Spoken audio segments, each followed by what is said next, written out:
अगदी थोडेसे दिवस राहिले आहेत, माझं लग्न आहे आणि मला ना समजतच नाही मी काय करू.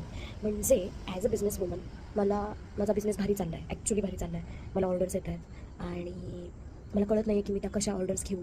कारण माझ्या हेल्पला कोण नाही आहे एकतर. दुसरी गोष्ट, लग्नाची तयारीच्या मदतीला मी आई बाबा काकी काका आहेत आणि कोणच नाही आहे. सो मला खूप कन्फ्युजन झालं आहे की मी काय करू. कारण ऑर्डर्स येत आहेत, अशा येत आहेत ना की अगदी लग्नाच्या 10 दिवसा आधीच्या, 5 दिवस आधीच्या, लग्नाच्या दिवसाची पण आलेली ऑर्डर मी कॅन्सल केली. पण लग्न तर एकदाच होणार मला माहिती आहे. सो ऑफकोर्स प्रायोरिटी बेस काम करायला पाहिजे. पण तरी गाईज काय कळतच नाही आहे. ऑर्डर्स येत आहेत ना, त्याचं दुःख पण नाही आहे, पण येत आहेत त्या घेऊ शकत नाही याचं पण दुःख आहे. पण लग्न करायचं याचा आनंदसुद्धा आहे. तर मग यायला काय समजतच नाही काय चाललं आहे आयुष्यामध्ये ते.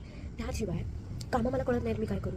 मी मी माझा दिवस कसा सेटल करू. मी सकाळी उठू, मी केक करू की मी माझ्या लग्नाची तयारी करू, मी ब्लाऊज स्टिचिंगला टाकू की मी आमंत्रणाचं बघू की मी माझे स्किन केअर करू. स्किन केअर करणं म्हणजे खूप कठीण आणि इरिटेटिंग काम आहे माझ्यासाठी, पण तरी थोडंसं तरी केलं पाहिजे ना. खूप साऱ्या समस्या आहेत यार लाईफमध्ये. तुम्ही सुद्धा बिझनेस वुमन असाल ना आणि तुमचं लग्न झालं आहे, तुम्हाला थोडी टिप द्या यार. तुम्ही काय कसं केलं असेल तुमच्या लग्नाच्या वेळेला.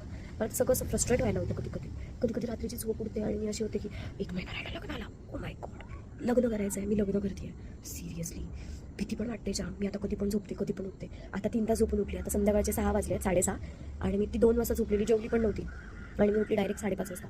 यार असं नाही करू शकणार, त्यांना किती खराब वाटेल माझ्याबद्दल. खूप सारे प्रश्न येतात डोक्यामध्ये. आईला ऑर्डर सोडते, आई पाणी दे, आई ताट दे, आई हे कर, आई ते कर.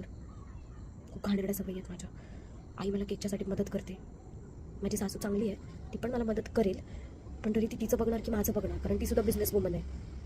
खूप डिफिकल्ट वाटायला लागलं आहे सगळं. ऑफकोर्स सगळं चांगलंच होणार, आय नो. तुम्ही काय केलं होतं मला सांगा ना काहीतरी.